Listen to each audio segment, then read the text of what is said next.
gospel singers have learned how to control their voices and manipulate their voices in order to belt high notes. They don't scream. They understand that it's not about screaming. They've learned how to develop and control their voices and sing in the mask. They've learned how to sing with the pharyngeal muscles. They've learned how to grow that muscle. They've learned how to sing in the mixed voice and connect different registers in order to reach those high notes. It's not necessarily yelling or going loud. It creates sort of like an amplifying feeling. The muscle and the sound gets larger, but in a healthy way. So understanding how to use your voice properly and learning how to sing in the mix, that's the first step to singing like a gospel singer. You'll notice in gospel music, you can have a really light instrument, a really light voice that can be so powerful if used correctly. They understand their voices, they understand their instrument. You can start in a really light voice. You can start where you are. Don't try to go from here to here. Take it step by step, because if you're gonna try to start yelling and belting and trying to go where you're not ready to, where your voice isn't ready, you're just gonna set yourself back and you'll hurt yourself, and maybe it'll sound okay on the spot or at that very moment, but it's not healthy and it's not done properly. It's just like going to the gym and trying to be this bodybuilder and you're just starting out and then you end up hurting yourself. How many times have we heard about athletes injuring themselves, or people going to the gym and injuring themselves because they're not doing the workouts properly? So with singing, you could start where you are and still do a beautiful job. So if you have a light voice and you learn how to use your voice properly, you'll eventually start to gain a more and more powerful voice. But you got to start from the ground up. So you warm up that muscle by singing in a voice, in a volume where you're most comfortable. I can gain more and more power. I can go from to to but I need to take my time with this, and I need to not push my voice. So you start with and you try to grow the muscle more and more by pushing a little tiny bit more whenever you feel you're warmed up and it's time, but you never want it to feel uncomfortable. It always has to feel like, I can go a little bit more. I can go a little bit more. So, see, I'm adding a little bit more volume, and this takes time. It can take months, okay?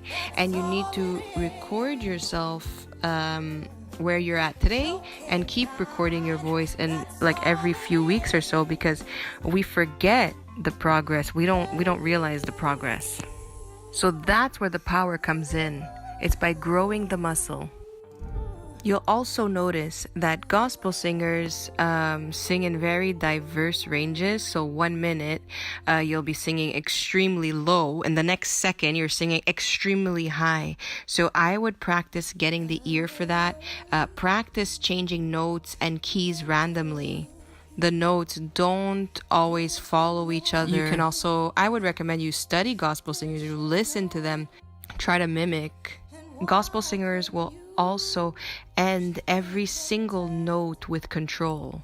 They'll never just let a note just fall flat, or they'll never just let a note end poorly. It's solid till the very end. It's not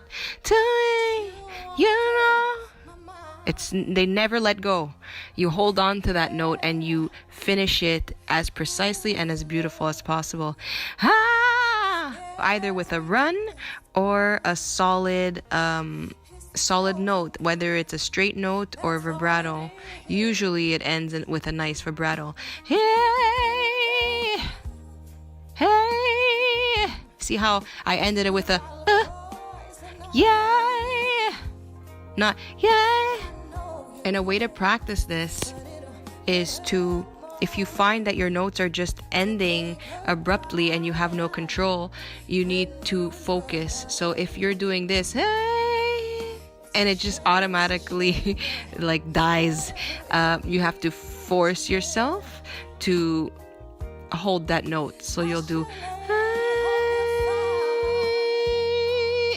and eventually with time, your brain, I guess, or the muscle memory, it will get used to that. It's just getting your body used to something that it's not normally used to doing. So even if it sounds horrible at first, keep that note for as long as you can.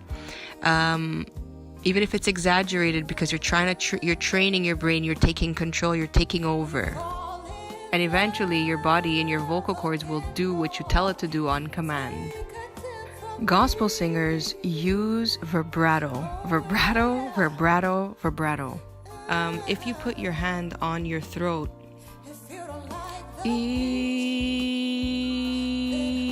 that's a straight note right there. But if you do this,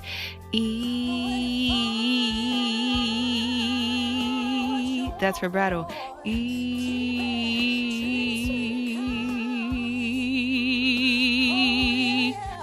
So gospel singers do this thing where they'll sing vibrato, but it's kind of like a sharp. I do that too when I'm singing.